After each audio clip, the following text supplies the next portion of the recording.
Hello friends, வணக்கம் and welcome to கோமூஸ் kitchen. நாம் இன்றைக்கி பார்க்க போகிற ரெசிபி ஆடி பெருக்கு ஸ்பெஷலில் நம்ம இன்றைக்கி தேங்காய் சாதம் பார்க்க போகிறோம். தேங்காய் சாதத்துக்கு தேவையான பொருட்களை பார்த்துடலாம். ஒரு கப்பு ரைஸ் வடித்த ரைஸ் எடுத்திருக்கேன். ஒரு டீஸ்பூன் உளுந்தம்பருப்பு, ஒரு டீஸ்பூன் கடலைப்பருப்பு, நிலக்கடலைப்பருப்பு ஒரு டேபிள் ஸ்பூன் எடுத்திருக்கேன்.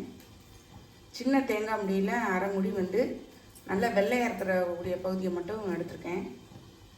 பச்சை மிளகாய் ஒரு பச்சை மிளகாய் நல்லா சின்னதாக கட் பண்ணி வச்சுருக்கேன். கொஞ்சம் பெருங்காயத்தூள்.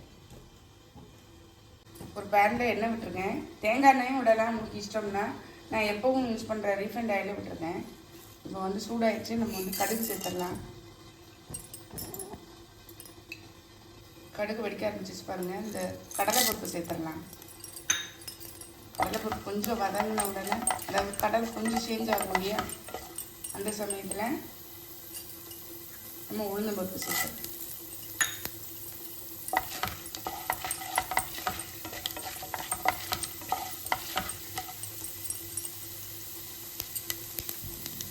நல்லா சிம் பண்ணிவிட்டு பச்சை மிளகாய் போட்டுறணும்.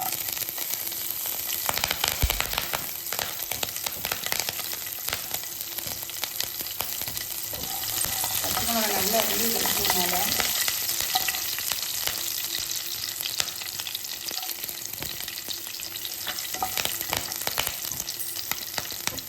நம்ம இந்த ஸ்டேஜில் தேங்காய் போட்டுடலாம். தேங்காய் சிம்மில் வச்சுக்கோங்க. நல்லா கலர் மாறவே கூடாது.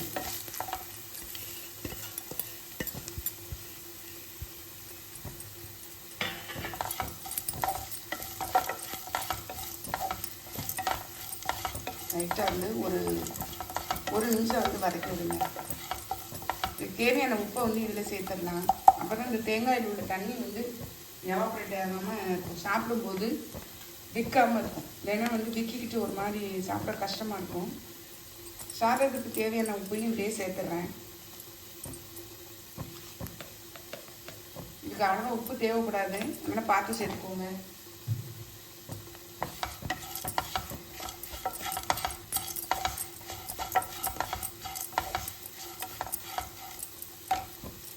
இந்த ஸ்டேஜில் பெருங்காயத்தூள் சேர்த்துடலாம்.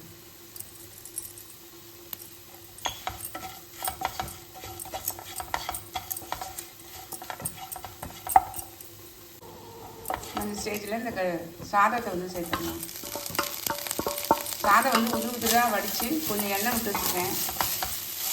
நான் இன்றைக்கி சாப்பாட்டு ரைஸ் தான் சேர்த்துருக்கேன். நெய்வேத்தியம் பண்ணுறவங்க பச்சரிசி சாப்பிட்றவங்க பச்சரிசி சேர்ப்பாங்க. நல்லா வெள்ளை வெள்ளையும் இருக்கும்.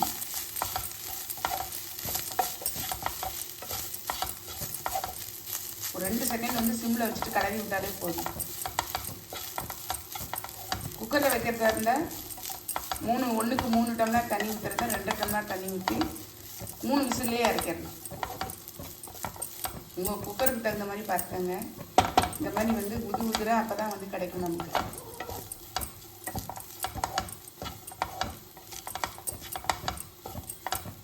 மேலாப்பில் கடலைப்பருப்பு நிலக்கடலைப்பருப்பு இருக்கு இல்லைங்களா, அதை இதோட சேர்த்துடலாம்.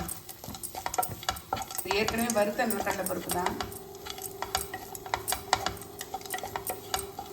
இப்போ நம்ம அடுப்பை ஆஃப் பண்ணிடலாம். நம்மளுடைய தேங்காய் சாதம் சூப்பராக ரெடி ஆகிடுச்சு பாருங்கள். நம்மளுடைய தேங்காய் சாதம் பாருங்கள், வெள்ளை வெள்ளைன்னு எப்படி சூப்பராக ரெடி ஆகிருக்கு. நீங்களும் இந்த டிப்ஸை ஃபாலோ பண்ணி ட்ரை பண்ணி பாருங்கள். ட்ரை பண்ணி பார்த்து கமெண்ட்டில் சொல்லுங்கள். லைக் பண்ணுங்கள், ஷேர் பண்ணுங்கள், சப்ஸ்கிரைப் பண்ணுங்கள். பக்கத்தில் உள்ள பெல் ஐக்கானை கிளிக் பண்ணுங்கள். நாளைக்கு வேறு ஒரு ரெசிபியில் உங்களை சந்திக்கிறேன். பை. தேங்க்யூ.